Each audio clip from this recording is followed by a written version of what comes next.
podcast start streaming. Oh.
Corbett when you're ready. What's happening, boys? We all good? We should be. Well, let's Since wait we've for done this. YouTube. So wait, YouTube to confirm they can hear us before we start the tears and snorters. Just looking at it, it says the final part of the tape that's rolling, so they should be able to hear us any minute now. Right, YouTube, can you hear us? Is everything cool? Just give us a thumbs up. That's all you want. Dave McGee, my old pal. Evening, mate. Here we go, Peter Right. and Groyer. Here we go, boys. I want rage from minute one. Can you hear us? Don't do pardon, question mark, super sloth Dan. Just somebody say. Bobby Bobby McBobbin McBobbin. says yes. Right, good. Thank you. Oh, Right. hello, everybody. This will Corbett's be fun. back as well. And I'm back. I would never miss this, Kev. This is me in my absolute glory. This is me in my element. Forget Live for about these Hearts moments, winning don't you? football matches. This is what I want. I was even on Sunday. It's those tears and snorters for everything. I think the PA guy was getting it tight. I've seen a thread on Kickback blaming the ultras. At one point on Sunday, I was even moaning at the digital advertising boards because every time we tried to hit a quick throw in, the ball just ricocheted off the TV boards and came back onto play, which slowed us down about 40 times. I was like, yes, Hearts are back. This is what it's all about. Let's get tore into absolutely everybody. Anyway, before we start with that, how are we, Kev? Are you all good? Yeah, I was all good. Had a nice Wednesday afternoon. Terrible Thursday, decent Friday, good Saturday, and then Hearts destroyed the rest of the weekend for me. So thanks very much, Heart of Midlothian Football Club. It's what they're good at. Handle. Definitely. Nothing. Like you, I live for these moments. I think it's going to feel like group therapy, I think, tonight, which is probably what we need because, as I've said already in the green room pre-show, I had to apologise to a lot of people at work this morning for the 20-minute tirade that I went on. And bear in mind, a lot of these folk are English and care not a jot about Hearts, but they had to sit and listen to me rant and rave. They're only on the Hearts yeah. board, are they? There you go. There's the first. Well, they might be. I just you said folk that didn't care about Hearts. Might as well get. Is that another Hearts board? Let's get it started. Come on, let's get them absolutely battered. But yeah, I'm all good.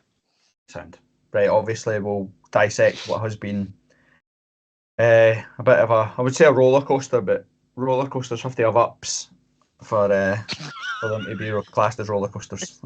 This has been a decline. 1 win in 13, 6 straight defeats, including getting beat off a club currently in the Championship and then a club just newly promoted from the Championship, plus one of the worst European sides I've seen at Tynecastle for a long time. We'll go through it all. Luckily, our next league fixture is at Celtic Park, so that's good. Then we're away to St Mirren, then we're at home to Ross County, then away to Aberdeen, plus a trip to Minsk or whatever it's called in between. So, which is actually no Minsk. We're going to Azerbaijan, which is even further away. Well, I think it's in Asia as well, isn't it? Which is weird, but never mind. I was kind of hoping to get hit a bomb or something. Just take me out my misery. Like getting hit by a bomb or something would have been absolutely superb. Rather than watching those three baldy football terrorists on the touchline again, or watching our famous, brilliant left back playing right back, watching our Colombian international sit on the bench as a left wing back, and Barry Mackay playing left wing back. I'd take some war-torn, stray bombs hitting me or something, put me out of my misery. Well, aye. YouTube, give us your questions, give us your rants, give us ever what you want us to cover. We'll go through them as much. We've got a few things to talk about. Obviously, talk about the game on Sunday. Talk about where we currently sit in the league, current statuses of or statements from the board. We're not directly, but we're hearing today that obviously they're not even considering Naismith's job. We'll discuss if that's good, bad, or indifferent. It was Foundation of Hearts Day on Sunday. We can discuss the merits and did anybody even really know that it was Foundation of Hearts Day? What did they think of it? We've obviously released now our interview with Jerry Mallon.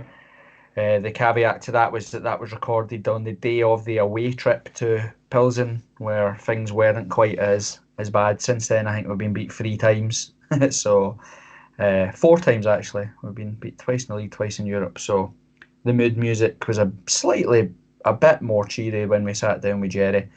We'll hopefully go try and get Jerry on again to have a proper conversation about all things Hearts. Obviously, as is always the case when Hearts lose matches, Twitter is filled with people cancelling pledges and kicking off and all of that sort of stuff. So we can discuss thoughts and feelings on the foundation and where we go from here, and the transfer window. Probably since the last time we podcast, the transfer window slammed shut, as they like to say. We can dissect whether it was a good, bad, or indifferent transfer window. I think I know the answer, but why not go down that path? We're going down every other path, and I like misery, so we can go for it. By the way, can we just pay a nod to our confidant Tam, who isn't here because he couldn't handle the probably the vitriol that's going to come out of this episode. He, being the eternal happy clappers, decided to go and fucking hide under the bed sheets for this one. So, cheers, Tam. Well, even he's angry, and that tells you how bad things are. Is he though? Does he really know what angry is? He's Tam angry. He probably threw his lunchbox teddy onto the ground and then picked it back up and said sorry. Right. Aye. We might as well talk about the absolute shit show that was Sunday. Kev, Ando, what was your thoughts? Pre-game, we obviously moved from the much maligned 3 at the back to play 4 at the back. Obviously, the big news pre-game was that our left back moved to centre half last season, now appears to be a right back. Kingsley moving over to right back. What was your thoughts pre-games? I think if you when you look at the team that was put out, you generally think there should be enough in that team to at least give a fight, at least give something up front. But you're right. I mean, you look at Kingsley playing at right back, always has to come in on his left foot. As you come in, then you're always coming into other players, and it's becoming very congested in that part of the park. I must admit, my biggest question about the starting lineup on Sunday was Halkett. I think we've seen that for all that Halkett will win his aerial duels, his problem is the fact that when the ball is at his feet, and then somebody just turning him and beating him for pace. So I think all in all, I wasn't too bothered about the starting lineup. I thought it was a half decent starting lineup, with the exception of Halkett. It did look like they were going to play Spittle in the 10. However, that didn't materialise into what you would expect. But I think we'll get into it when we really start talking about the nitty-gritty, is that the problem is the fact that the attitude of the players seemed to be very lacklustre and no purpose in their play at all. I think my pre-match thoughts were kind of coloured by what you had put in the community chat. And for anybody watching this who isn't a member, you'll find the details in the description. Because you had said Stephen Kingsley is going to be playing a right back. That's before the team sheet even came out. So when I seen the team sheet, I was like, okay, fair enough. That maybe could have worked. Maybe, because it's probably been better than the setup over the last few games. But given the fact that you said Kingsley was going to be playing right back because of probably a bit inside knowledge or a trusted source or whatever, it just set me off right away. So I was already raging before we even got to kick off about that fact. To answer your question. There's a few things. One, I actually thought Halkett had a good game. I feel more comfortable with Halkett in the back line than I do with Kyle Rouse. I've made that point numerous times. The thing that annoyed me was he wasn't dropped because he's the weak link at the back. Costa's sloppy free kicks that cost us goals at Motherwell, his positional play that I've highlighted 1,000 times before, how weak he is, his decision making, he's an awful defender. His fall from grace has been spectacular, and somebody should have put him out of his misery a long time ago. But he was not dropped for any of those reasons, and he will play again when the international break's over. They didn't take him out because he's been underperforming. They took him out because they wanted to rotate the squad and rest him or whatever, and that bugs me massively because everything that we put with Stephen Naismith last season that we liked, and Stephen Naismith as a player, I think sometimes that clouds what you think he's going to do, because as a player he was so tenacious and an annoying wee wank that you think there's no way he isn't absolutely roasting folk in the dressing room. But we make the same mistakes week on week with the same players making those mistakes week on week, and they get a game week on week. So Kyrgios wasn't dropped because he was horrendous on Thursday, and he wasn't dropped because he was horrendous on Sunday at Motherwell. He was dropped just for rotation, and that annoys me. It annoys me the bigger picture stuff annoys me is that we've had, and I said this in the community chat earlier, people, it's easy to look at the summer transfer window as just the summer transfer window, but as you know, that the job in the background is that so as soon as now the summer transfer window has shut, the club's scouting department and business department, whatever you want it to be, will now be looking towards the January transfer window and building where they think they want to strengthen, get rid of players. So what we've seen in the summer was our first glimpse into Stephen Naismith, Gordon Forrest, Frank McAvoy's vision for where they want the club. Last season, it was a mess. We knew it was a mess. It was well publicised. It was a mess in pre-season, but it had the excuse of, well, Robin Nielsen would have prepared for that transfer window. He'd have prepared pre-season. It was his planning and all that sort of stuff. So it was understandable why it was a bit messy last year. And then we had the McAvoy, Naismith, bring your daddy work patter stuff. This season, all of that was gone. We were in a position of strength, and our first game with the transfer window shut, we have a left back playing right back. We had Barry Mackay playing left wing back with a left wing back sitting on the bench. Ogie Koki came on and played right back, who is a right back. We signed him at that, and he couldn't get a game in front of Stephen Kingsley. And it's just, again, everything that we've battered Robbie Nielsen about. Square pegs, round holes. Jan Dander can't get a game. Blair Spittle can't play in the position that he played last season. Lorne Ackland is playing in the it's bananas, Kev. Like, we set up against Leyton Orient the first pre-season game in a 4-4-2 with Tagawa and Liam Boyce playing up front. We then played some of the other pre-season friendlies playing three at the back, with Naismith telling us the Fleetwood defeat where we get battered 3-0 by a dog and duck team, that we set up to let them have the ball because he wanted to see how the players played with not having the ball and all that sort of stuff. We then set up V Rangers playing 4-2-3-1, probably our most convincing performance of the season, looked quite good. Then immediately dropped everybody that played well in those matches for the next game and changed to 3. We've played 3-5-1-1, we've played 3-4-3, we playing on Saturday we played 4-1-4-1. Sunday, sorry. It's an absolute mess. It's a mess. Pre-season is supposed to be, look at Celtic, right? Celtic are the best side in this league, but week on week, game on game, they play the same formation, the same style of play, the same tactics, the same way. They can rotate within that, bring a player in, take a player out, but nothing changes. The message is the same.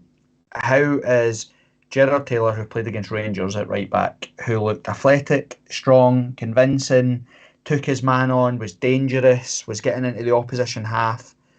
The next again game he plays for Hearts, we move him and play him as a right wing back, which is gone for speaking Spanish to asking them to speak French. It's that different. It's a completely different position. And we chuck him, we say, brilliant, you did well last week, right, now go play a completely different formation with different players. And now we wonder why he's a Shelley, the player that we seen opening game of the season, and can he make the squad on a Sunday? Folk will say he get injured or whatever, but I'm not convinced. It's a mess, Kev. Yeah, there's a number of elements, as you rightly said, that are staring, I think, the majority of people in the face, but not the people that need to be making decisions. As you rightly say, you look at the first game of the season, Taylor looked great. Does he then have an extra couple of weeks where the coaching team of Forrest and McAvoy, and then all of a sudden he's shite? I don't think so. I don't think that's at all. I think it's an element of we're asking him maybe not to do the things that he was doing brilliantly in that first game. Going back to the Fleetwood match and the other games that we had during the pre-season, as we've said before, 3-4 games is not enough games to try all these different things out. And then coming into your bread and butter on a Sunday or a Saturday afternoon and trying different things out is not the place to be doing that. Clear as day, or as clear as day to you and I anyway. You just wonder why it's not clear as day to those that are actually making those decisions on the park. Oh, Ando, it's like Tam does the editing of this podcast. So we send him it and say, right, just edit it. And he can do it, no bother at all. Yep. You ask him to do one simple thing that's outside of what he does every other day, we have to phone him. You've got to get him on Teams. You've got to give him a step-by-step instruction. And that's just asking him to do one slightly different thing to what he does every other week. That's football. And that's what you see on Sunday. The players have no clue what they're supposed to be doing. They don't know. They're overloaded with information. They're trying far too hard to stay in shape, play the way they're supposed to. You can just tell they've got information overload. And the extreme example would be take Craig Gordon out of goals, put him at centre mid. Like it's okay. That's a very, very extreme example because you're going from a completely different thing. But the gap isn't really that big, is it? I mean, it's like we're all professionals. We all do what we do, right? If you're going to ask me to go and try and drive a truck, I'm not going to be able to fucking do it. Like, no idea what I'm doing, right? So. Yeah, I totally get the argument. The square pegs, round holes things went on too long, and to segue well into the YouTube comments, Davey McClure is saying, and probably fits in nicely, are you no sick of having the same conversations every year? You could have just replayed any pod from 2020. Shambles as always, now changes. Club is rotten from top to bottom. But I think that speaks well about what you're talking about just now, which is players getting played in positions that not necessarily where they should be or what is best for the overall bigger picture. Yep. It is an absolutely fair point. It is. And we're in an arms race with Aberdeen. It's that simple. Whoever can crack the code of doing back-to-back thirds will definitively change how Scottish football is seen in the dynamic in the game, because they will put clear distance between them and everybody else. The last few seasons, Aberdeen will say in 2021-22 season when we finished third, it was because they were a mess. We'll say that they finished third the year that Robbie gets sacked because we were a mess. They'll say we finished third last year because they were a mess. And now we're going to say that they're going to finish third this season because we're a mess. Whoever can fix that and get it sorted will cement themselves and change the dynamic of Scottish football. When we lose like games like yesterday and Aberdeen win with a 98th minute winner, it piles all the pressure on the Hearts. We did that to Aberdeen last year when we were winning, when Shankland was popping up from nowhere, when you're 2-0 down at home to Dundee and you win 3-2. They're the things that absolutely kill you. We are not. We were on the group chat on Saturday. You're watching the result coming through. You're trying to pretend that you're not caring, that you're not really watching it, but you're counting down the seconds thinking, yes, they've dropped points. That's fucking good for us. And boom, they score a 98th minute winner. And then we get better and we're going, pitch invasion because they scored a 98th minute winner.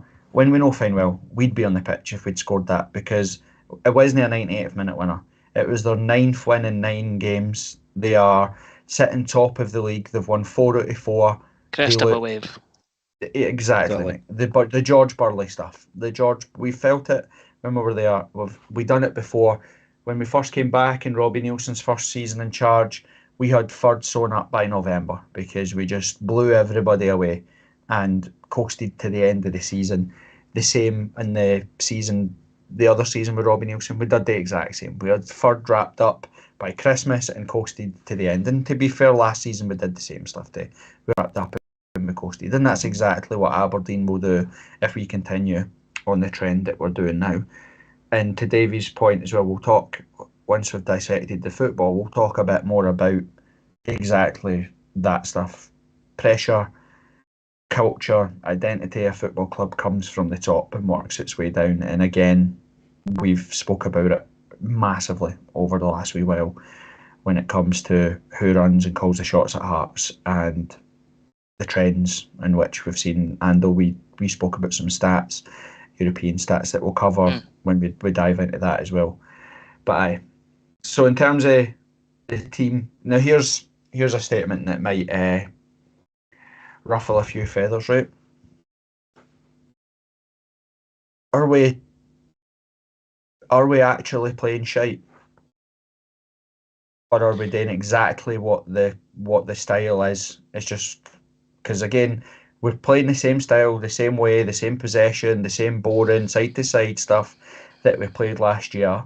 It's just that Shankland hasn't been able to pop up and take a pressure off or score a goal. So like, who in the team isn't actually executing the plan as the plan is meant to be?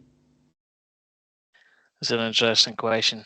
Like, and if I could see one of the fancy PowerPoint presentations that this management team are able to spend all their week producing, I'd love to be able to say, you know what, we're exactly on plan. But I think, and Kev, you're ranting and raving in the ground on Thursday night was you'd almost were able to call every single move before it actually happened.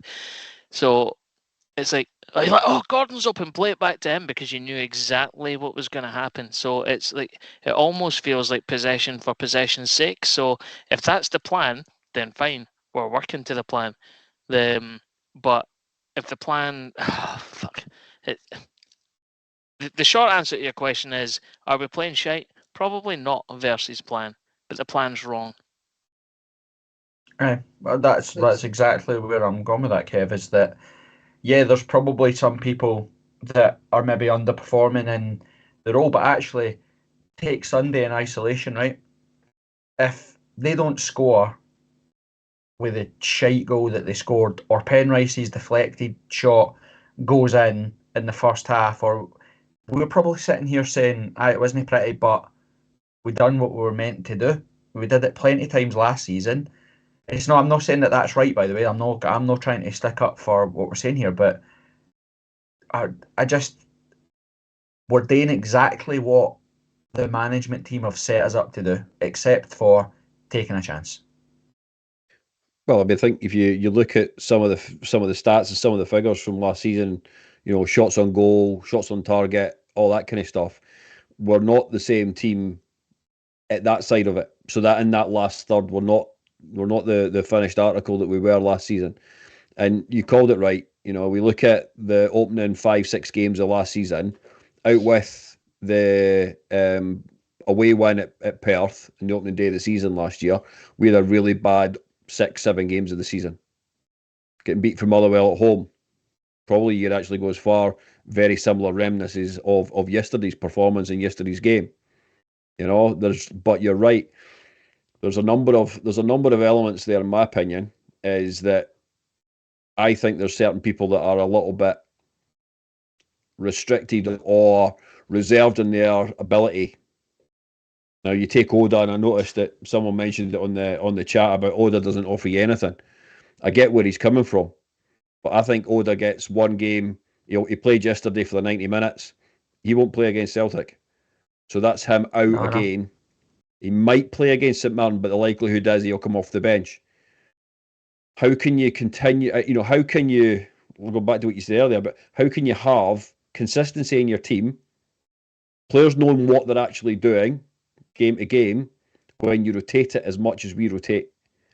You mentioned there about roles and taking roles out just from the rotational point of view, rather than actually going, sorry, mate, you were shite. You deserve 3-4 weeks out the team. Work on your heading ability, your passing ability, whatever it may be, positional sense. And we can, as a coaching team, we can do that. We can help you in regards to that because we've got all the data. We can go back and we can look at positions. There's sometimes a decision making. And Halkett was guilty of it yesterday as well. At one point, he went and made a decision to actually go in and get touch tight to the guy. And the guy spun him quite easily, and then he was blown at his backside trying to get back to cover. Now, at that point, Kent had come across, Penrice had come across, so everybody knew what they wanted to do or what they should do in that situation. So the coaching element is there. It's just that bit, in my opinion, in the last third, we don't have, whether it's lack of confidence, whether it's just the ability to actually pull the trigger. That's the bit that worries me. The problem that we have, Kev, is that I used it in the group chat, right? There was a point where so when we're defending, we try to hit in the counter. That's what we try to do. We try to spring, we try to use Vargas's pace, we try to set traps or bring them in and push forward. When they're playing low blocks, that's what you try to do. You try to bring them in so you can pop them and break. So for that's where you get your Halketts and your Kents and your Rowells, etc. Breaking lines, trying to go be aggressive, go win first balls, etc. Go win the ball back higher up the park to get us a bit further forward. And there was a point where we actually managed to do it on Sunday in the first half. And Blair Spittle was running through on goal. It was 3-on-1. Shankland and Oda were up there with him as well. And that's when we talked earlier about overcoaching, right? Blair Spittle last season scored goals from that position, assisted from that position. And I go back to it when we all played football ourselves, when everybody puts on a pair of football boots for the first time, goes down the park with the pals, the nets are up, whatever it is, everybody dreams he's smashing the ball into the back of the net, scoring worldies, in off the bar, in off the post, scoring goals and pretending it's in the World Cup final, all that stuff. That's what boys grow up, and girls grow up dreaming of doing. And we've coached a guy that did that all last season, or gave him so much information that when he's 25 yards from goal, 3-on-1, his instinct isn't to shoot, it's to try and find a pass, because that's what will be running through his head, because he's under pressure. Hearts have been underperforming. He's maybe not played how he wants to play when he comes into that team, and he's instantly thinking, I've got to do what I'm told. I've got to find the right pass. I've got to get to... And he tried to get to Shankland, who stopped the run, and Oda went the other side, and he played it through to Nebden and went out for a bye kick. And that's a midfielder that scores goals. He's 20 yards from goal, and at no point did it enter his mind, I'm going to shoot here. Penrice did it. Got the ball, won the ball back, ran into their half and thought, fuck it, I'm shooting, and hit a shot. Fair enough. I like that. Kingsley did it as well. Bet his man, Glitchwood Kev, cut inside onto his left foot and thought, right, I'm shooting. He had a shot. And that's our defenders trying that stuff. Our midfielders, Grant, Devlin, Benny, Hoff, Mackay, Danda, Spittle, Tate, Denham. None of them, not a single one of them shoot. They don't try and... They scored. I've not seen it back. I don't know if it hits Halkett and goes in, or if it's just wrong-footed Gordon completely.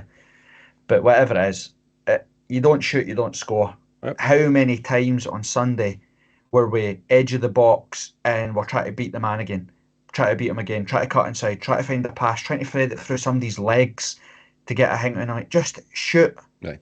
Just shoot. You get a deflection, you can get a corner, you get a handball, you can get a penalty, you get loads of stuff. You might even score. You never know. But if you don't shoot, you don't score. And it looks like they've had the life sucked completely out of them. It's interesting you say that, because there was a couple of occasions yesterday and they wanted exactly that. They wanted to walk the ball in the net. And it goes back to what you've said previously before about how managers believe that they're an offspring of Pep or Klopp or whoever it may be. You know, that they can still, they can do exactly the same thing in a Scottish football. They can't. Football's not a difficult game. And as you rightly say, you don't shoot, you don't score. You look at the Penrice one yesterday. The boy does get a touch on it. It spins out, goes for a corner, goes the wrong side of the post from our point of view. Theirs was exactly the same. The only difference was Halkett doesn't even bother to put his foot out. Halkett tries to make himself smaller, which then wrong foots Gordon. Whether Gordon could have maybe seen it late, I don't know. Right, I'm going to give him the benefit of the doubt. I don't think even if Clark had been there, I don't think Clark would have made the save. But the question, to my point of view, is why has Halkett not made himself big in that situation? Why has he not closed the ball down? You watch it from behind, he makes himself small, doesn't stick a foot. That, to me, as a defender, is a little bit no good enough. When you say don't make yourself big, and apologies because I've not watched it back either, I've not been in the right frame of mind to be able to watch any of it back. But when you say make yourself smaller, is this the case of tucking the arms in so as not to get a handball? He turns himself in. So he turns his shoulder to the actual ball to make himself, what I would say, make himself a smaller target. Maybe he doesn't want to give away a penalty, whatever. He's got a huge belly just now. Maybe he's trying to make himself bigger. Well, what we just... Their goal sums up everything that we haven't, because I don't know if people that aren't Dundee United fans or Hearts fans will connect the dots. The guy that scored the goal for Dundee United, he's their centre half. He didn't score for a corner. Ross Graham. It wasn't a throw-in. It wasn't a free kick. Their centre half has scored from open play, shooting from outside the box. And see, the thing is, you can tell he's a centre half because, Corbett, I know you said you've not watched it back, but obviously I wasn't at the game on Sunday and I was watching the Hearts TV coverage and I seen replays of it. It is just a really shit shot. Right, it doesn't take a deflection. No, it looked like it just trundled in. But again, the point is that there's... When someone trying. Was the last time Kyle Rowe scored the goal for Hearts? I think Frankie Kent's got 2 goals for Hearts in his Hearts career. One against Spartans and a consolation versus Dundee. When was the last time any of them scored? When was the last time Halkett scored? When was the last time Kingsley scored? Celtic Park? Was that the last time we got a goal? Would be, Aye. With the free kick.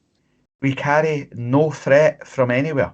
Their centre half has walked up the end of our park and smashed it into the bottom corner. When have we ever seen Kyrell's hit a shot? Frankie Kent hit a shot. We carry zero threat, and that's what I'm saying. We're getting shite results, 100%, and within it there will be people that aren't playing best. But in terms of what the plan is, we're not playing shite, and that's fucking terrifying, because that's what the plan is. That's what we've been working on. For the minute we returned for pre-season was to produce what we're seeing on Saturday. Turned into Sean Connery there. Is what we seen on, and it was also Sunday, so I fucked it all up, but never mind. But that's what we've been working on. And that's when we go back to what I said pre-season. Results don't matter a fucking pre-season. What matters is fitness, playing games, match sharpness, and an identity. We seen none of it. Our manager was boasting, saying how amazing it was that they were away to Spain for a warm weather training thing for 7 weeks or 7 days, whatever it was, and they all knew each other's favourite colour and what would they get at the Chinese and their favourite movie, and they'd all learned all this stuff about each other. Didn't learn how to play football. Didn't learn how to be better at what they're doing. The manager said that he didn't want to play games when he was in Spain, then contradicted himself and said, we tried to get teams but we couldn't get them. He then said they wanted to play 7 pre-season friendlies. I think we played 4, if we're including the public park kickabout with Partick Thistle and the 2 70-minute things v Burnley as pre-seasons. We got battered in all of them. I think we only scored 1 goal or something in pre-season. Boyce's where the keeper, I think the man passed it back to him and he tapped the net. We look unfit, unorganised, all over the place. And that's exactly what we're seeing now. That's what look at Aberdeen. They identified their manager whenever it was with games to come left at the season and was like, we're not going to rush him to come in now. We're going to let him come in day 1 of pre-season. We can start planning how he wants his pre-season and how he wants his transfer window to do. And they've worked on a shape, a style, and an identity for the minute he's walked in that door. And that's what you're seeing now on the park. We are sitting here now, a year into Stephen Naismith's reign, And I'm asking you now, YouTube, anybody that listens to the podcast, Twitter, whoever it is, message me.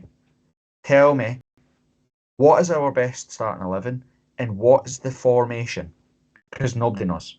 No one, Stephen Naismith and Frank McAvoy don't know. We don't know. And that is criminal. That's criminal. That is unacceptable to have this amount of preparation, the money that's there, the players that are there, and go game to game, not knowing who's going to play in goals, not knowing what formation we're going to play, not knowing who our best centre half pairing is, not knowing who should play in the 10, not knowing who should play out wide. We know none of it. That is criminal. When did they report back? 7 weeks, 8 weeks ago now. If we're into the 2nd of September now as we record this. Aye. Yeah. So 10th of July. 7 or 8 weeks ago they reported back, right? And you've had time after time, game after game, minute after minute, and seeing the players 38 hours a week or 40 hours a week, whatever the hell it is they're supposed to do, you should have an inkling into that. But it almost feels like we know less about this team at this stage of the season now than we did 7 or 8 weeks ago.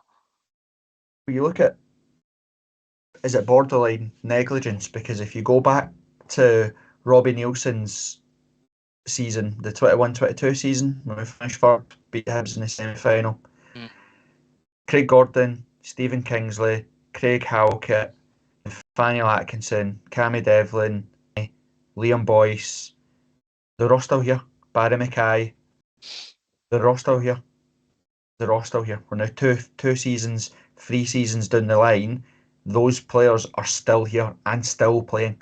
We haven't found somebody better than Cammy Devlin, who we all like. We all know that, right? But he's like Tam at the disco. Tries like fuck, but can't get his hole, right?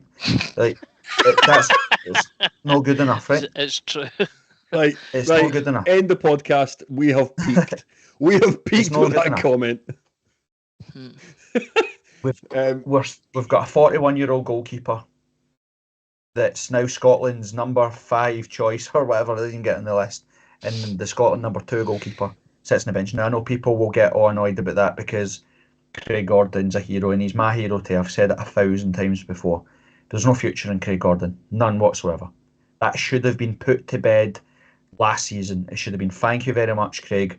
Well done. You've got yourself fit. You're going to get one game. We're going to tell the fans that you're playing. We're going to get them to show up, bring your family, bring your pals, and we'll send you off like a hero into the sunset because you are a hero. You are a Hearts legend. Thank you for everything you've done to the football club. Zander Clark is the number 1. We're going to put our faith in him. We're going to give him the jersey. Thank you. See you after. And instead, we've let sentimentality. Same with Cammy Devlin. Same with Benny. Same with all these guys. Benny's out again. Benny is out again and waiting on fucking God to fix him. And we We'll are not see saying, him no, until no January. bother, mate. No bother. I don't No see him bother. again. I think Normal injuries beyond that everybody else gets told. You're taking medicine, you're going for an x-ray, you're going for a surgery, whatever it may be. And we are saying, okay, it's fine. You can be out for 8 months with an ingrown toenail because it's whatever it is against whatever it is that goes on in your head. It's unacceptable. Where is Callum Neuenhoff?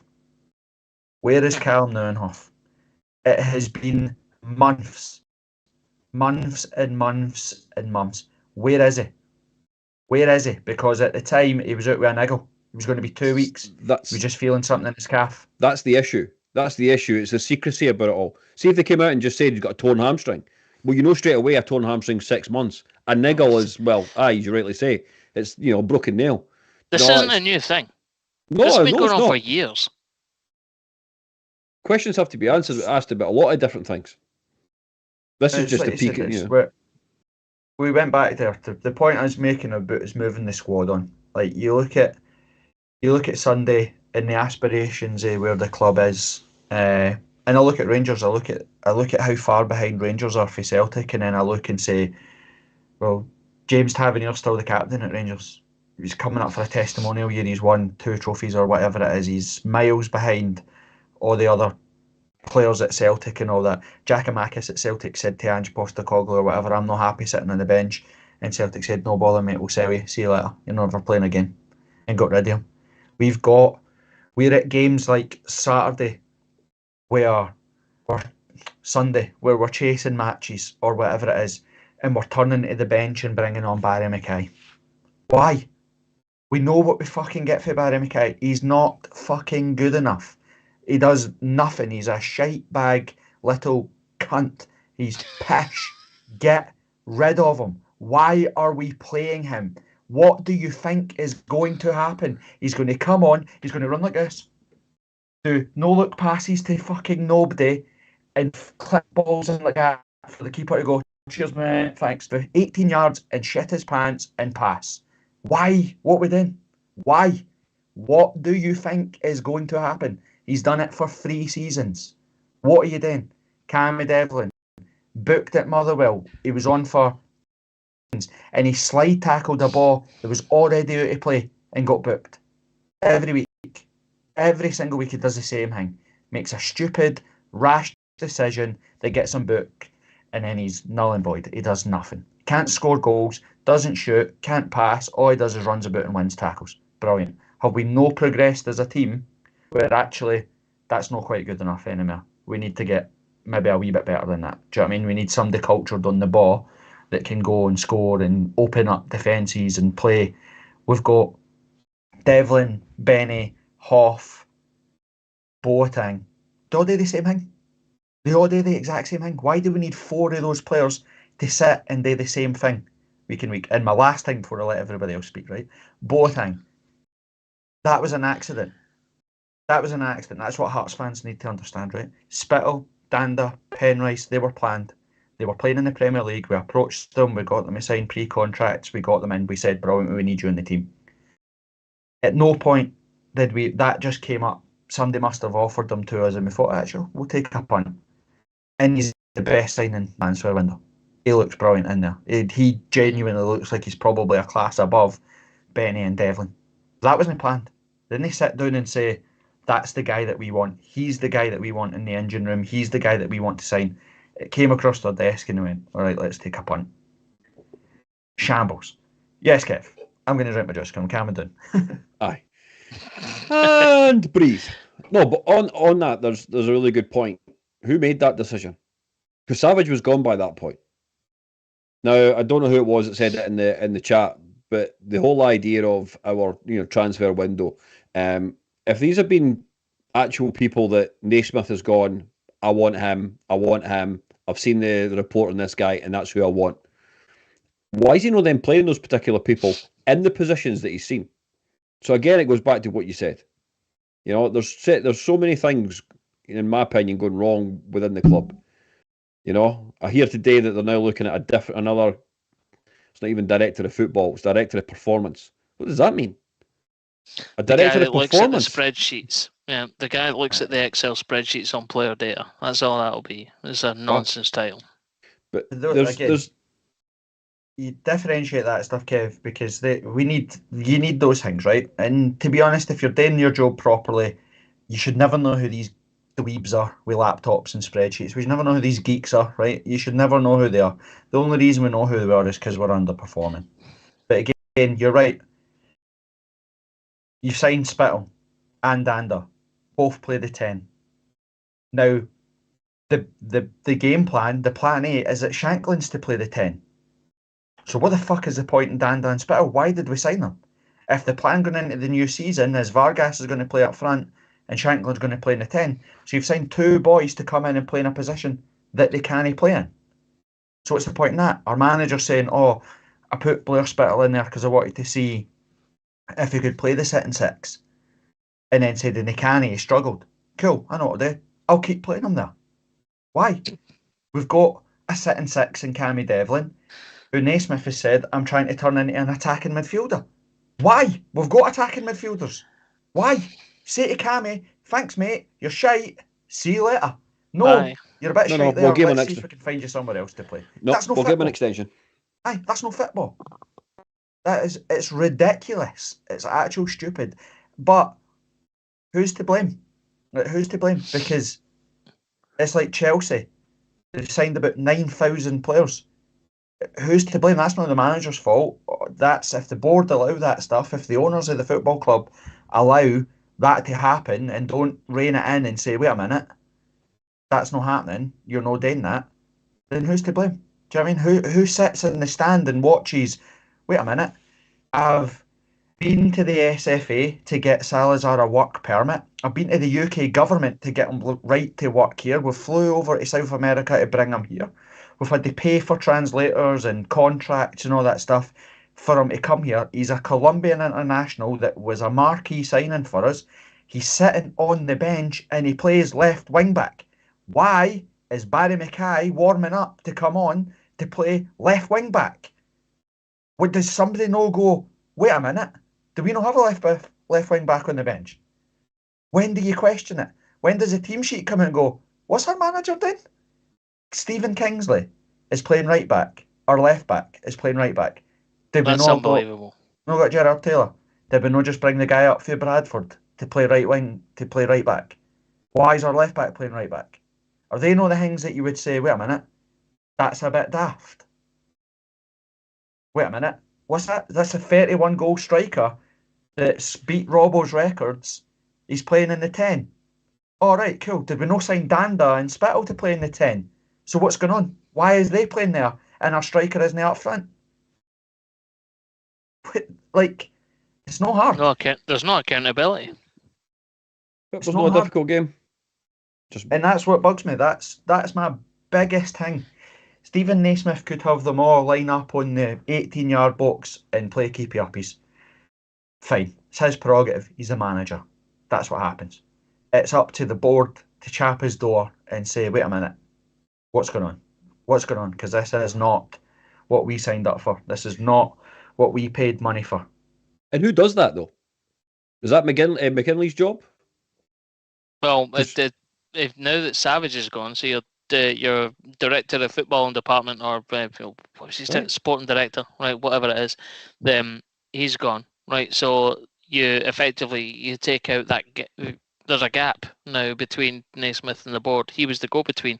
So with him there, with him out, he's directly accountable to the board. And then Naismith said in his post-match interview, on Sunday, that I'll continue fighting, blah blah blah. If ever I feel like I can't manage it, I'll tell the board. So that tells you everything that you need to know, which is he's accountable directly to the board. There's no middleman or middle person in place now. No one there ruling it. And the board, as we already know, sorry mate, I was going to say the board, as we know, the board aren't football people. No, they're not. The board are business people, and I get that. You know, we built a hotel to make more money and make the business look better. There's all the other bits and pieces that are going on in the background, which is great, right? We've spoke about that God knows how many times. It's great to see the business side of the club, but that's not what I buy a season ticket for.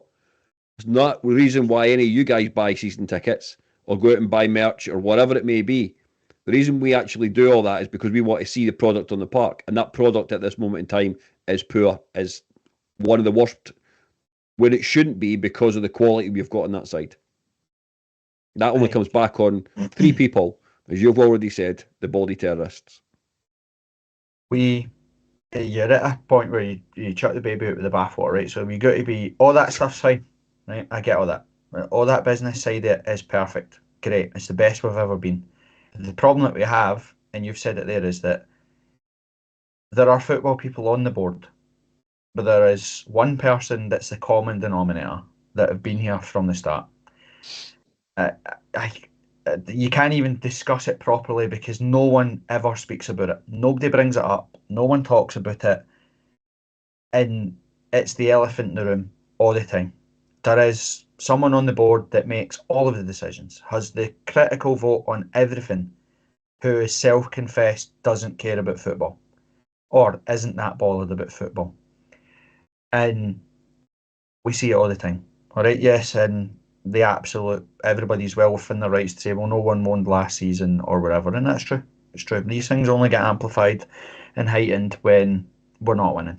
But we can blame as many people as we want. You hear hoofs, you think horses. There is one common denominator through all of this. We worked out the other day, Ando, because again, I grew up sitting at my dad and my Uncle Phil and my Uncle Duffy's feet listening to stories of Hearts punching above their weight in Europe, whether it be Bayern Munich or PSG or Atletico Madrid. whoever else we've played, Lokomotiv Leipzig, whatever it was, like the all iconic matches where we've went toe to toe with European giants of the time and got results. Maybe no knocked them out, but we didn't get battered or embarrassed. Maybe a draw at home and a narrow defeat away. Then I started to go to games by like myself to watch Hearts and narrowly losing at Stuttgart, beat them at Tynecastle but lost the away game or whatever it was, and you go out in away goals and beating Bordeaux and beating Bâle and beating Braga and going toe to toe with Liverpool and getting a deflected goal to put them 1-0 up at Tynecastle and then getting a draw at Anfield, getting a draw at what was it used to be called? What was White Hart Lane? Yeah. And now I'm watching us get beat off Pilsen, who are a pub team. They were shy. Absolute jobbies. And we never laid a glove on them. Atmosphere, terrible. Absolute myth. People sitting in absolute silence. Sing the Heart song when the team comes out. Sing the European song. Back to the Heart song. Sing the European song again. Sit in silence. That's it. On repeat. Constant. The myth of the Tynecastle atmosphere is an absolute joke. But also, so is our pedigree in Europe. And we tried to work out, I think we've had, what, is it 9 home games in Europe, Ando? Is that right? Correct me if I'm wrong. I think we've had 9 home games under Anne Budge, and we've won 3 of them. We beat Telewest Broadband, we beat Riga, and we beat Rosenborg, I think. And we've lost all the others, including the worst result in our history to Birkirkara. And every other team has papped us, no problem whatsoever. Battered us. Zurich, Pilsen, Fiorentina, Istanbul. Yeah, people can say that that's a bit harsh, but then go back and look at the teams that we beat under Chris Robinson's reign, under Vladimir Romanov's reign, under Wallace Mercer's reign, and look at the comparison. I think we've lost. I think all of the other chairmen I just mentioned combined have lost less games than Anne Budge has in charge of the football club. So go back to what you said, Kev. It's a mentality thing. It's a mentality. Comes from board level and goes its way down. Can you imagine Stephen Naismith walking into the boardroom with Vladimir Romanov having lost to Pilsen, given the financial implications of the difference between finishing Europa League versus finishing in the conference, regardless of whether we would have got pumped in Europa League or not? He would have had to walk into that boardroom with Vlad and say, by the way, we've just left X amount of hundreds of thousands of pounds on the table because of that shite bag performance.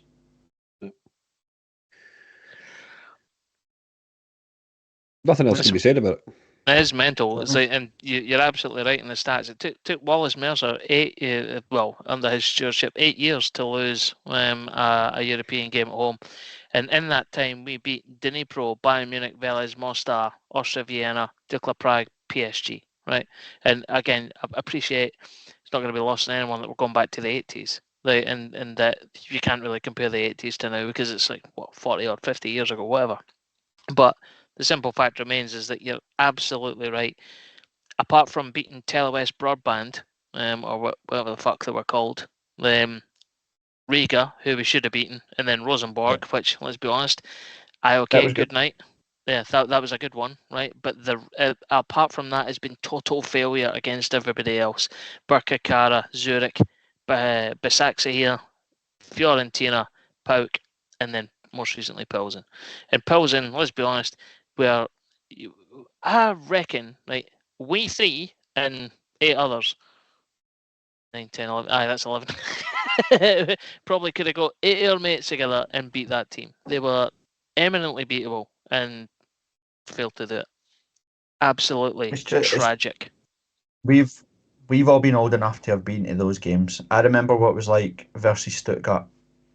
We were chasing the game, battering them, trying to get the last goal. Tynecastle absolutely rocking. We were all over them, trying to score the important goal. And I think back to, we never even laid a glove on Fiorentina. We never laid a glove on Istanbul. We were hanging on for dear life versus Riga. Remember, we were 2-0 up, looked like cruising. They scored a worldie. and then we were hanging on for dear life not to get beat or draw at home to Riga, who are in the Latvian second division or whatever the hell they are. And I just think the prestige of European nights or Tynecastle under the lights, not it's an absolute myth. Nobody's up for it. The pubs before the game, the walk to the ground, nobody's singing, getting to the ground, everyone's daying anything, and then the team are flat. The team's flat. We won the, I think, the Stephen Kingsley shot, the Taylor cross come shot where the keeper ricochets it, and then Kingsley tries to fire it in. I think that was like our only shot on target, potentially. It was the only time that it felt potentially like we might score. At no point did I think, wait a minute, we're ramping up here. Like, you can feel it building and brewing.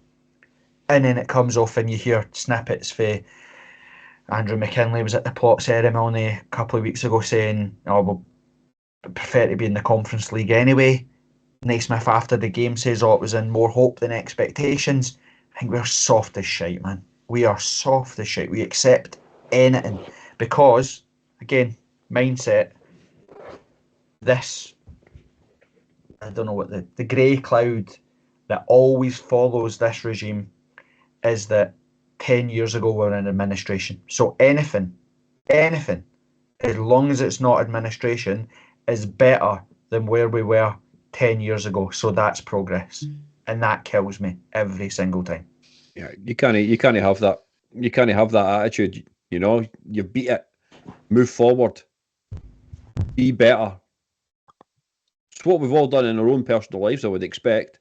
You know, started with a Saturday job, now got a full-time job. Yeah. You know, every time you want to do something, you want to do it better. You know, personally, you know, my first car, just take it as that example.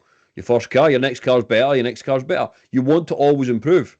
We seem to be at this moment in time just effectively happy to just, you know, trudge through deep ankle, knee height shite.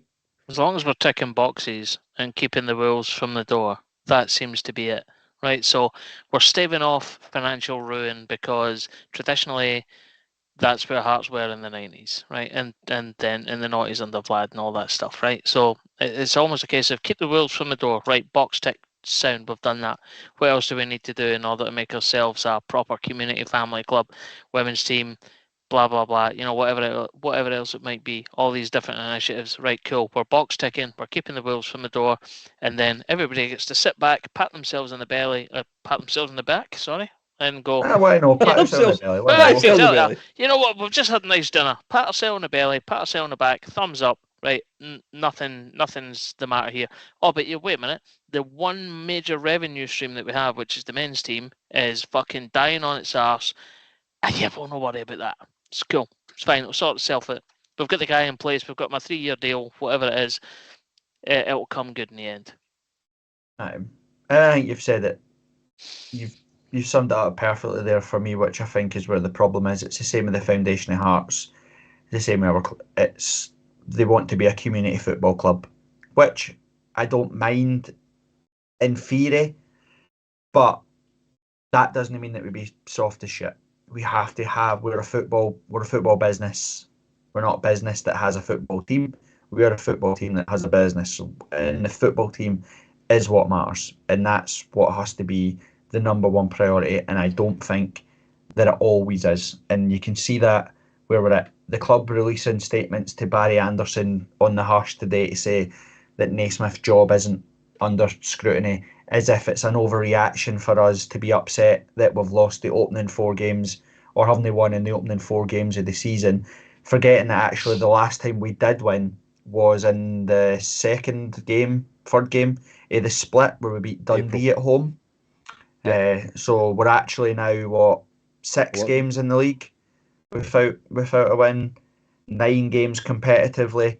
You then go back to you have to look at those things and say, well, wait a minute, we're actually 6 straight defeats on the bounce heading to Celtic Park. So that's soon going to be 7, which means we then play St Mirren. We're now on a worse run now than we were under Robbie Neilson, which led to him being sacked. And the whole thing is, well, we started the same as last season, so we should be able to turn it around. We're 11 points behind Aberdeen with 4 games. Ginger in the group chat absolutely nailed it. Hearts at no point should be 11 points behind anybody after only 4 games. That's embarrassing. It's embarrassing. And the club, like I said, you go in, you're not allowed to swear. That's your thing. You're going to sit and have a conversation with Ambudge, you're not allowed to swear. They've got a swear jar for the boardroom. You tell me how a football board reacts to what you've seen on Sunday and goes into a boardroom and isn't shouting and swearing and want to fight each other and fight the Dundee United directors or whatever it is, because what we've just seen is unacceptable. That filters down. That filters down. And it's the community club vibe. I've said it 1,000 times before. At our worst, we are a bowling club. That's what it is. It's a bowling club mentality. Everything about the club reeks of tin pot, small time stuff. The Foundation of Hearts don't have a single full-time member of staff. An organisation that has ploughed £17 million into Hearts, it doesn't employ a single person. Incredible. It owns 75 or 74. 71.5% of the club is owned by the Foundation of Hearts, and it's made up of volunteers that go about sweeping Tynecastle and trying to make things better. And we don't employ a single person a full-time job. And the plan, if you listen to our interview with Jerry, is that you don't think that that's going to change anytime soon. Bananas. Absolutely bananas. Yeah, that's crazy. It's mental. What that effectively tells me is that we are just nothing but a cash cow. And I say we, the collective royal we, everyone that puts their hand in their pockets and donates that money. Right, you own 75% of a club that you have no control over. It's crazy. It's absolutely bananas. And I've said it before, the cynic in me, the Foundation of Hearts are desperate to engage with the next generation. What you've seen on Sunday was their big plan to go from 8,000 pledgers to 15,000, 16,000 pledgers. It was to hand out a QR code before they gave a business card, and the slogan was you were supposed to sign for Hearts. Like everybody would be giddy walking up going, I signed for Hearts. I'm going to tell my friends I've signed for Hearts. I'm going to put it on my Twitter handle. No, nobody's doing that, mate. Nobody. And the big idea was they were going to do a 51st minute round of applause for owners. Can you imagine that on Sunday? Can you imagine Tynecastle standing up and doing a round of applause for each other because they're owners? No one cares. Nobody cares. Genuinely, no one cares. I was going to say, they will not care. That's what Kev was asking for a wank on 51 minutes. The people that pledge, they're captured, they're done. You can take them, put them in a filing cabinet because they'll stay there forever. They've done their bit, they saved the club. That's it. And they're in a pit now where they can do that. The next generation, they don't care. They don't have to save the club. They're not going to do what their dad does because that's embarrassing. I've said it before. I worked for Levi's. Levi's 501s in the 70s and 80s were cool as anything. Everybody wore them. The problem is the people that wore them in the 70s and 80s are now fit, and that's your dad. And how many of us have looked at our dad and went, oh, Dad, you got Sambas on and Stonewash 501s. I'm going to fire down to Levi's and buy them because you look cool as anything. Doesn't happen. That doesn't happen. And you think that the dad coming home for the game on a Saturday going, hey, look, I've got a QR code that says I own Hearts. He's going to go, hi, Dad, you're a wank. See you later. Like, no one's going to rush out and do it. So, back to what you said, Ando. If the plan is that the Foundation of Hearts is Anne Budgie's cash cow that Vladimir Romanov used to have all about, where you stuck your pennies and your pounds and your pocket money into a big stupid cow that was painted maroon, tell people that's what it is, because people will pledge, people will give you money, they'll send you your money. Don't pretend that we own the football club when the 70.5% or the 71.5% shareholder of the football club can't even get a room in Tynecastle to do an interview. That's how little impact they have in boardroom, is they can't walk in and go, actually, I'm the major shareholder, get out this interview room or whatever room it is, because I'm coming in, because I'm the owner of this football club. No, do it in the lobby of Tynecastle. Sound, no problem. Like, do you know what I mean? It's crazy. So just tell us if that's what it is. If it's just the new fancy version of a cash cow, tell us, because Hearts fans will happily pay their money in it. But Hearts fans, the next generation of people, aren't going to pledge money to be called an owner, to have it on their Twitter handle or bio or on their Facebook like a maw, they're not going to do it. They're not going to do it. So tell us what it is. If that's all it is, sound. Or come out and tell everybody exactly what it is we do. Where did the money go? What was the last Foundation of Hearts money spent on? Where did it go? You know, what does it go to? Did we pay for Yandanda? Did we pay for the Haymarket Memorial? This top, who designed it? Who of all the tops that were there decided, I know what top will be great, stick a Hearts badge on a Primark white t-shirt and stick it on a coat hanger and take a picture of it. Folk will love it. Folk will queue round the block to have that. Like, but wait. Is there no some special fucking thing sewn into the badge that if you run thing over it, if you run your debit card over it, does it charge you a $5 and sends the money to the foundation? Some shit like that. You're good if it did. It's a community club. At its worst, that's what it comes across like. Now, to go full circle back to where we are, the Sky Lounge, the hotel, the hospitality packages, the better hospitality package, that's all sensible. That's exactly what the football club should be doing. Nobody with any common sense would begrudge any of that. That's what proper football business is. That's what we're supposed to do. But when that becomes the priority over what happens on the park, that's where the disconnect is. That's where the disconnect is, because every single time Hearts are shite, it feels like everybody has to wet the bed, burn Tynecastle down, protest for them to make a decision that impacts the football team positively. Because again, if he's not sacked today, he's not going to get sacked, right? So we're stuck with Steven Naismith, which means he's now hustling to go Celtic Park to at least win or not get absolutely scudded. So then if we do sack him after Celtic Park, you think, well, what did we do these 2 weeks? Because these are 2 weeks where he can train, get a new manager in, can do training, do a small mini sessions on what he wants to do, help fix things, blah, blah. So you think, right, well, he's going to roll on to St Mirren. Cool. So then does he lose to St Mirren and then we bullet him? Because what's going to come next is actually we've got a European game coming up. Or we wait until after the Aberdeen game because there's another international break.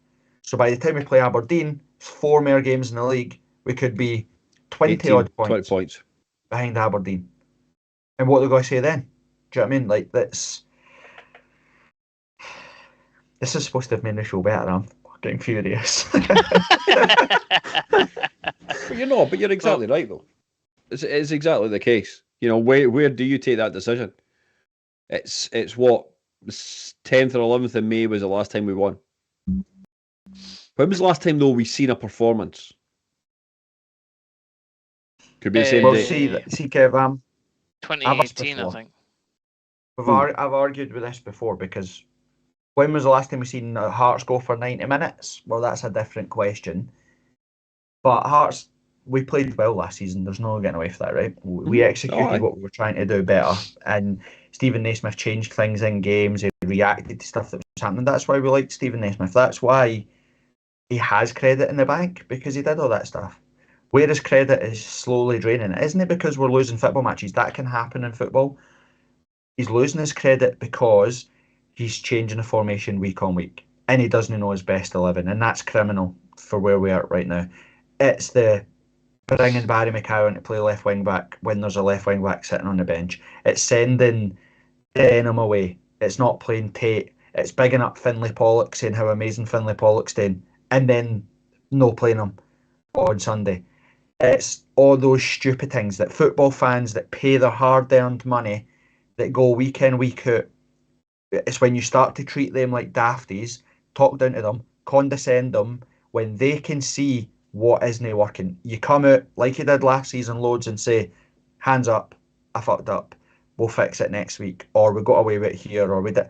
That's all gone. It's now just waffle. It's total drivel coming out his mouth, what he's talking about. We laugh about it in the community chat, playing Naismith bingo. We'll get the both boxes. We just didn't get the cut of the break, individual errors, blah blah blah. None of it is, I made a mistake. You know, we've made a mess of the formation. We'll put it right, and that's where his credit is draining. No, you've more or less made the point exactly as I was just about to say, which is I was listening to, like, 'cause I rage quit on Thursday to get a head start on the drive down the road, and before your interview on BBC Scotland after that game. Incidentally, if anyone that hasn't listened to it, go back and listen to it because it's class. Almost like we're pros at this. Tom English made a really, really good point to do with Naismith, which is I can't remember the word he used. There's no introspection, which is right. Like, actually, go and take a fucking look at yourself, because you're very, very quick to say, "Oh, I didn't get enough from the players. Didn't get this. Didn't get that. Blah blah blah blah blah." At no point has there been any humility where he's turned around and went, "Right, actually, you know what? Stand on me for that one." Right. And see, the thing is, we all have to do it, whether it is in your work life, your personal life, you know, with the missus or the husband, whatever, right?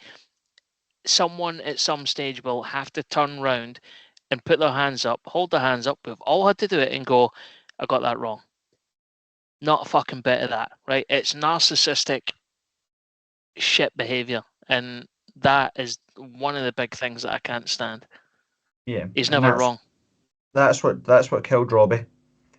That's what drained him. That's why I said it on Sportscenter. That's what killed Robbie Nielsen. It's what killed Barry Robson. They've got this mad idea that they're Pep Guardiola or Jurgen Klopp, where they bring bloated squads into a new season. We've got a 29-man first-team squad. That's too many. That's at least 7 too many, because you get daftness like Sunday, where you're rotating players to play them in different positions for the sake of it, prioritising the Thursday games over the Sunday games.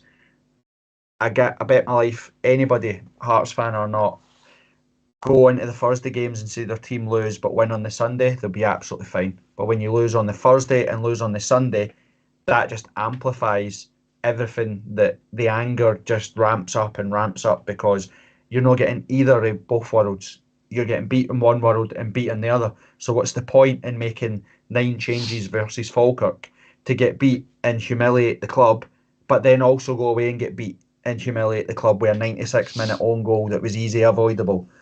Then make 8 changes for Motherwell and put in the worst performance of the season and embarrass the club, to then go and play them at home on the Thursday in Europe and get beat again and embarrass the club with an embarrassing performance. Then on Sunday, go lose again. That's what drains it. That's what's embarrassing, because you're seeing no reaction from any. And what you're seeing is, from Thursday to Sunday to Thursday to Sunday, you're seeing the same stupid mistakes that are happening week on week. I've said this before. It's if you continue to do what you've always done, you'll continue to get what you've always got, right? And that is so fucking true. And it's the same thing. I mentioned his name just a second ago, Mark Warburton. Remember when he came out and said, "We don't have to worry about a plan B. Plan B is to do plan A better." Like, yep. What? Like, what? That's nothing. That's not a methodology. It's not anything that anyone should subscribe to. It's absolute shite. Absolute shite. It's terrible. The good news is, I've sussed out how to be better at set plays, right? So Stephen Naismith, if you're listening, take this to training on Monday. Start working on it, right? This is what we do. We get a corner, right? Rush over, get Barry Mackay, Dander, whoever, rush over, get the ball, somebody to go with them. Dander passes to Spittle, and Spittle knocks it out for a goal kick. Face up the goal kick, and we'll get more chance of scoring for the bye kick than we ever have for corner kicks, because it's embarrassing. I tried to work it out. I think we've scored less than 10 goals in 3 seasons. It's nearly 1,200 corners, and we've scored 3 direct headers. It's incredible how horrendous we are at set plays. I might be able to tell you the stats on this. Give me a wee Same second. with throw-ins, same with free kicks, all that stuff. We do not, like Motherwell. When was the last time we scored a free kick like Motherwell scored against us? Ball floated into an area and someone was there, header, goal. I've scored. Shanklin scored direct for a corner kick at Parkhead, I think. He scored direct for a corner at Pittodrie. Aberdeen. Yep, up in Aberdeen. And I think that's about it. We're absolutely atrocious. And I'm talking direct, not from corners, so like where the ball comes in and second balls and we've scored, or the knockdown that Shanklin scored at Motherwell when Kent Hingwood at Tillman flicked it in. I'm talking Hearts player kicks it into the box, Hearts player headers it, goal. It's ridiculous. We don't even look like scoring. And the problem that we have is we set up for corner kicks the same way as we defend corner kicks, which is we set up zonal. And that's what we try to do. So when Barry Mackay and Danda and Spittle and all these players are sitting over a corner, in your head as a fan, you're probably thinking, right, he's going to try and put this on Kent's head because he's 6'8". Let's put it on Kent's head. That's the best thing. That isn't what they do when they're standing over a corner kick when you play corners zonally. What they're doing is they're going, I'm going to put it into an area. I'm going to put it into an area and hope that someone is there. And Is that area the front post? The first defender? Aye, the first defender. Aye. That's exactly what it is. But it's the same way like crosses into the box. We do that warm-up pre-game where we come down the wings and we cross it into the box and then do none of it during the game. Or what we did is like Danda or Mackay, we clipped balls into the box so the goalkeeper can come out and pick the ball up. Right, there you go. In the last 2 years, which is as far back as I've looked, which headers from a corner, right? We've scored 3. Shanklin with 2 of them, one against Aberdeen in December last year, one of them against Celtic in December last year. Before that, you're going back to August 2023, Partick Thistle League Cup at home 4-0 win, Odell O'Fire, right? That is the only 3 that we've scored direct from a corner in the last 2 years. It's absolutely pathetic. It's absolutely pathetic. I think last time we scored direct from a free kick would have been Kingsley at Celtic Park. I'll tell you. The free kick. The last one, I've only been keeping this for 2 years. Yep, Premiership, Celtic, 16th of December, Stephen Kingsley. Yep. I've not went back beyond the last 2 years to check, but that's it. And that goes back to what we're saying there. That's no pant wetting. That's what people work on in training. That's what training is for. That is what you're supposed to do in training. You play in shape. When you're in your formation, you do your shape drills, all that sort of stuff. Then you're supposed to work on how you face up, set plays for and against, attackers versus defenders. That's what you're supposed to do. So what are they doing in training?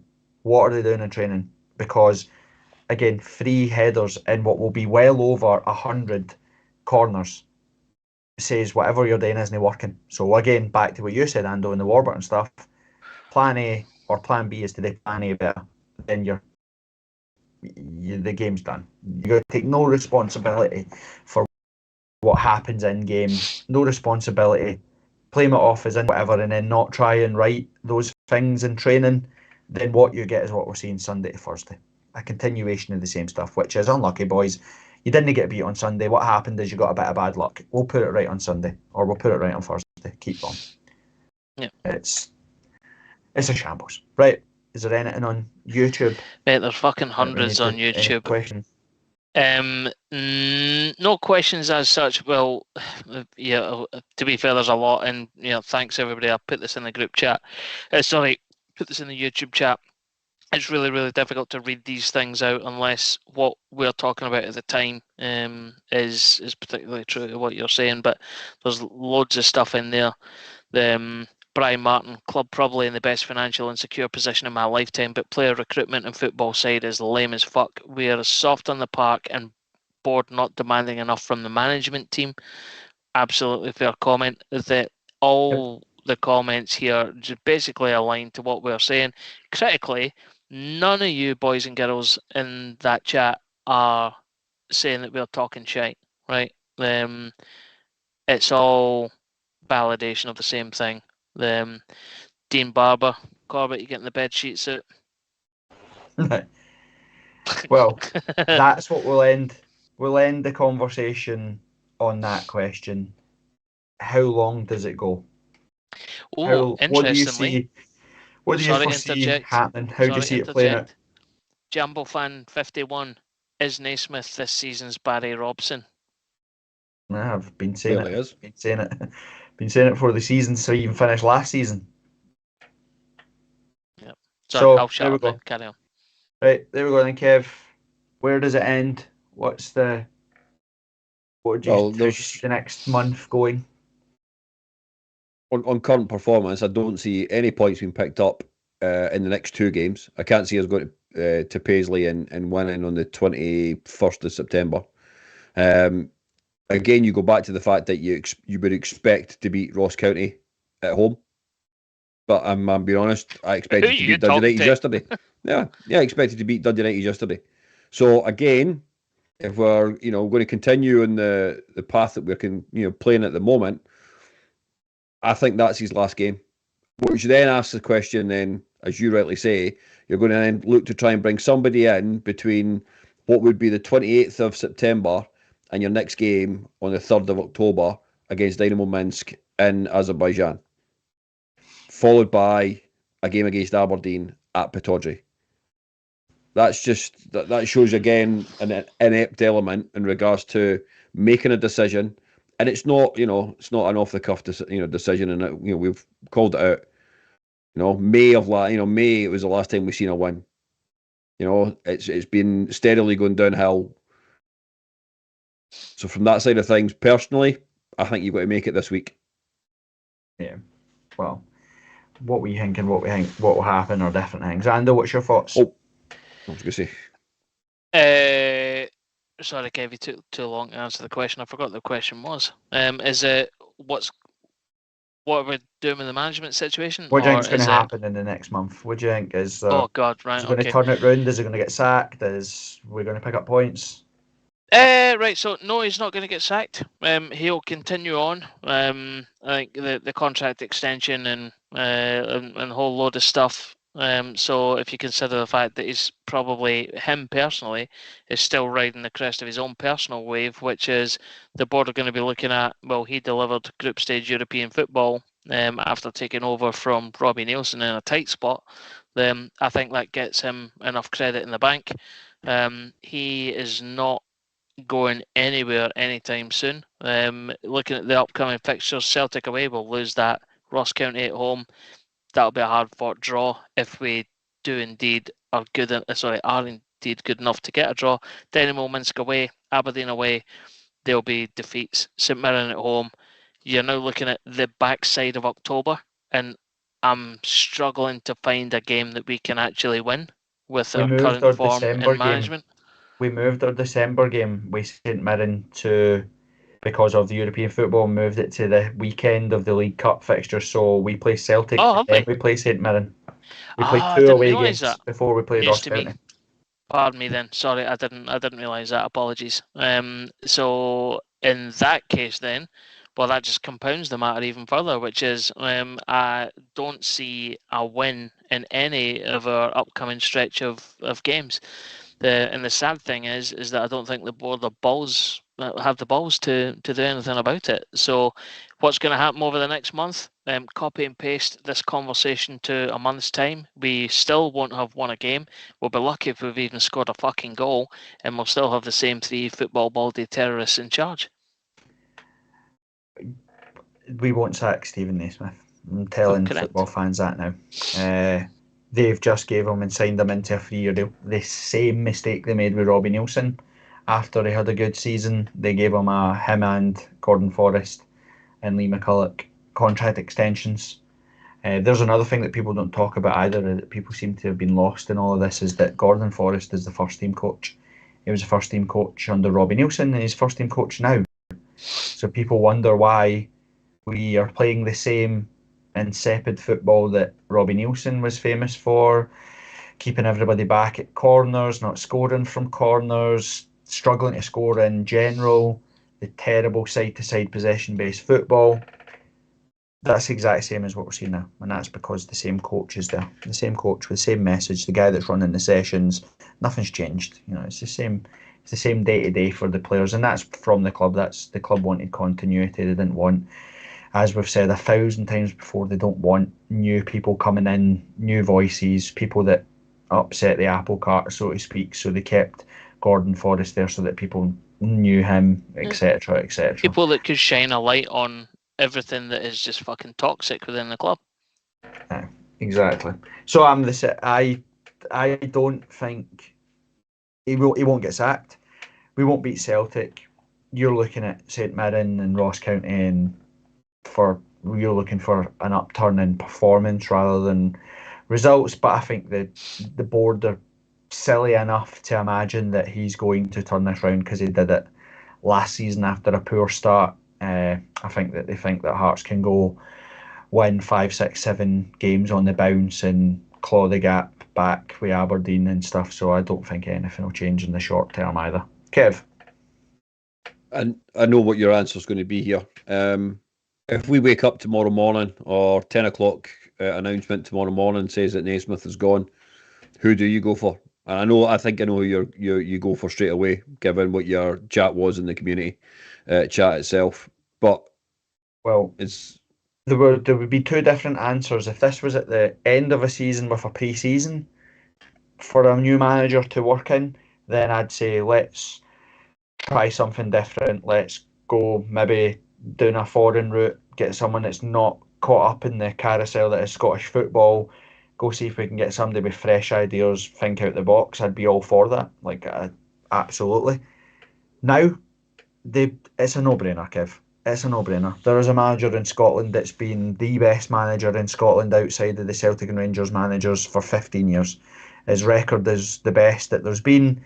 He had Aberdeen finishing second, finishing third. I think the lowest he ever finished with Aberdeen was fourth. Did I say first and second? I say second and third. I meant to say second and third. Anyway, but he finished. I think the lowest he ever finished was fourth. He won a trophy. Derek McInnes has got Kilmarnock through the Championship and then into fourth in the Premier League. He picks up points every single season versus Celtic and Rangers. You know exactly what you get from Derek McInnes. He's Ronseal. He does exactly what he says in the tin. He would come in and instantly turn Match of the Day off and say, stop fucking watching Match of the Day. Focus on what you're doing. Piss with the cock you've got. You're playing up front. This is what you're doing. We're going to play nice football. We need to play nice football. But as soon as we have to, got to turn it into a nasty bastard football team. It's going to put balls in the box. We're going to play for throw-ins. We're going to play for set plays.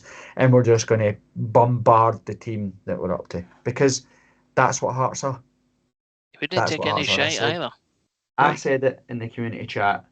If Jim Jeffries was 20 years younger and we said, bring Jeffries in, that's exactly what Jim Jeffries would do. He would come in and he'd make this messages simple and he wouldn't take any shit from anybody. He wouldn't allow anybody to underperform and he would get the best out of the players that were there by doing exactly what Derek McInnes will do, which will give them simple messages and a simple formation that suits the way that they play, and he'll go do it. And that's before you even look at the transfer policies that he had at Aberdeen, the transfer fees that he managed to bring players in and sell them on, how he develops players, all that stuff. We need somebody like that straight away. I know he's no vogue. Hearts fans are about, oh, no, we should do something different.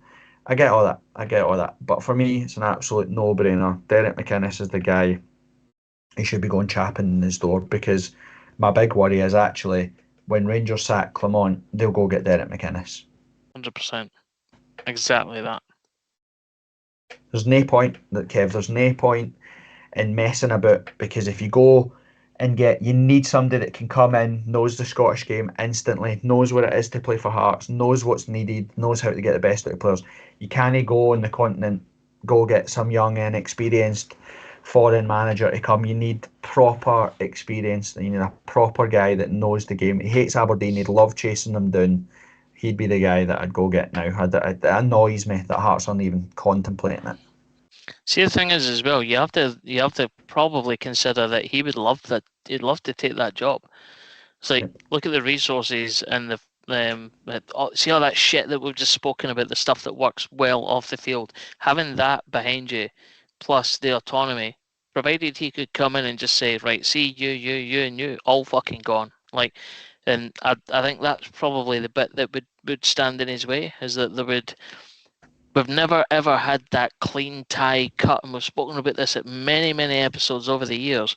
We've never had the clean tie cut from Levine or Budge or whoever it might be.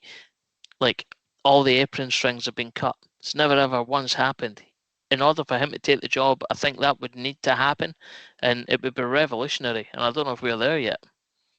Nah, we're not. No, we're not. Right. thanks. That's had enough. I'm too angry now. You've got me all worked up, and I'm still on my bed. So, thanks to everybody You're on not gonna YouTube. get I appreciate it. You're not going to see bed until about 2 o'clock. Again, I'm going to be so angry. But aye, thanks to everybody that got in contact with us. Thanks to everybody watching. I appreciate it. Aye, I'll see you all next week, boys. Will do. Cheers.